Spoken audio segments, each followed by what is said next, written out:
March. Secretary of State Antony Blinken will testify in front of the Senate Foreign Relations Committee today on the Biden administration's botched Afghanistan withdrawal. Blinken was grilled yesterday by House lawmakers over the nature of the exit, which saw 13 U.S. service members killed. Watch this. I believe that you, sir, should resign. That would be leadership. Your bizarre abandoning of Bagram airfield led directly to 13 Marines murdered in Kabul. You should resign. What do you want to hear then from the Biden administration? 2 words, I resign. During the testimony, Blinken pushed the blame on the Trump administration again. Joining me right now is Fox News senior strategic analyst General Jack Keane. General, it's always a pleasure to see you. Thanks so much for being here this morning. I want to get your take overall. We have not spoken about this massive blunder out of Afghanistan. Give us your take first on what you heard yesterday from Antony Blinken and, broadly speaking, about where we are on this exit out of Afghanistan. Well, I was disappointed by the testimony because we deserve to get a fuller explanation of what took place.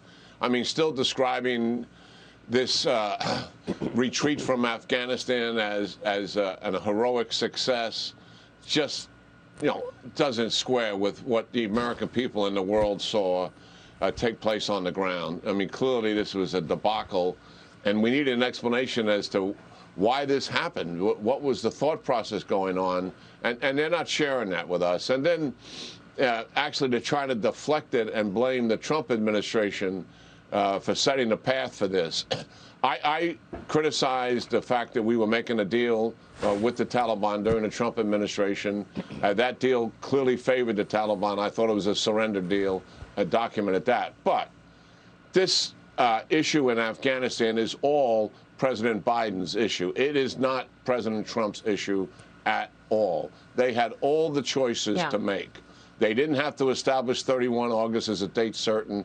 They could have established conditions for the withdrawal. Certainly, they did not want the Taliban to take over Afghanistan. Obviously, they didn't want that to happen. So why didn't you put in place conditions that would govern your withdrawal to prevent that reality from happening? And we got no explanation about the thought process. And then leaving American citizens behind by the hundreds, possibly thousands, and our Afghan partners, the SIV program, by the tens of thousands is absolutely a shameful betrayal. And I'm still, after the testimony, I don't have confidence that the United States is absolutely committed to get every single one of our people out of there, whether they're citizens, green card holders, SIVs, or the like. People who have worked with us, loyal to America, and want to live in America.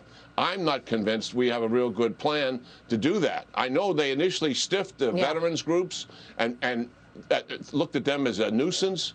Now, because General Milley met with them, there seems to be some plans working out because the veterans groups have access to all the names, and they know where they are. The State Department thinks they have access. They have some.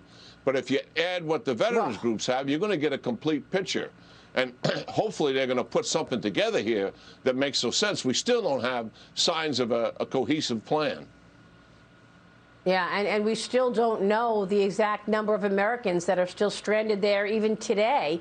He said he did not know. I mean, it's extraordinary. And I'm glad you mentioned the allies, because we didn't just strand and leave behind Americans. We left behind Brits, Canadians, Ukrainians, Europeans. And, these are people who have helped us and worked with us for 20 years.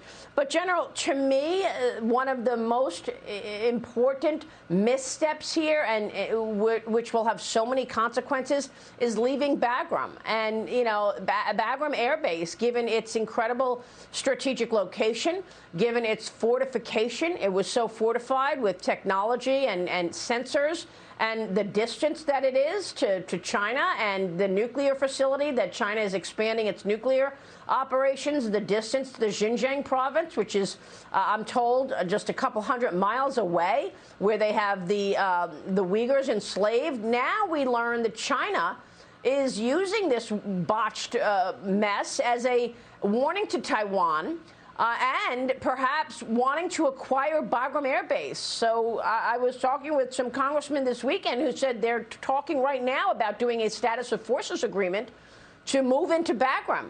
What kind of an impact would that have? Well, we said right from the beginning that the implications of withdrawing out of Afghanistan are certainly, it's going to benefit the jihadists worldwide and certainly the Taliban, ISIS, and Al-Qaeda. That's just indisputable given. The second thing is China, Russia, and Iran and Pakistan are all the beneficiaries of the United States closing down 7 military bases and multiple CIA bases that were on the border of China and on the border of Iran and one country away from Russia. They are absolutely thrilled that we're out of there. The Biden administration is trying to say they really want us to stay there and be bogged down. Therefore, they were not able to provide any effort to counter their aggression in their neighborhoods. That's absolutely nonsense. They are celebrating the fact the United States is out of there, and they're going to take full advantage of it. Whether they actually get a military base in Afghanistan, I'm not certain that's really in China's interest, given all the challenges that are inherent in Afghanistan. But nonetheless, China is going to benefit. They're going to move their Belt and Road Initiative into Pakistan. This is highways, railways, transportation, and what they really want access to is $1 trillion worth of minerals, which include copper, gold, lithium, and uranium. And they're going to bring bags of money to make that happen, and the Taliban need money. So they're going to have influence. Listen, there is a concern about our allies. You mentioned Taiwan.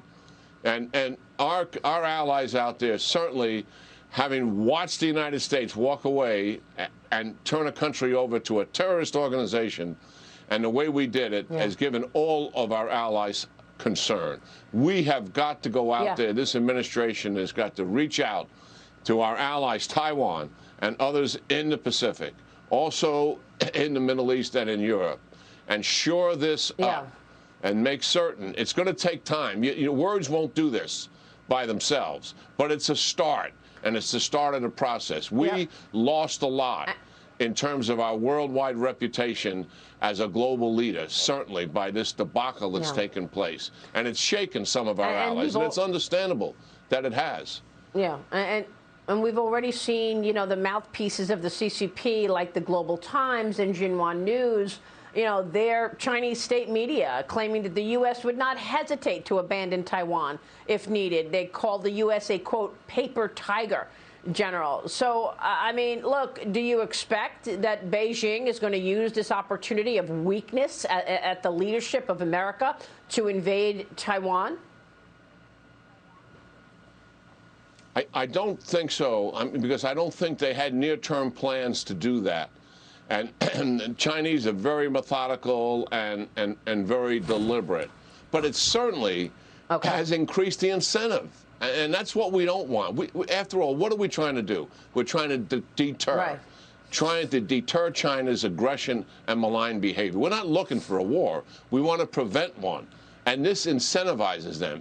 It brings us closer, and it's so unnecessary what we did. All right. We will leave it there. General, this is really feeling like dangerous times these days in terms of the military, in terms of the U.S.'s commitment.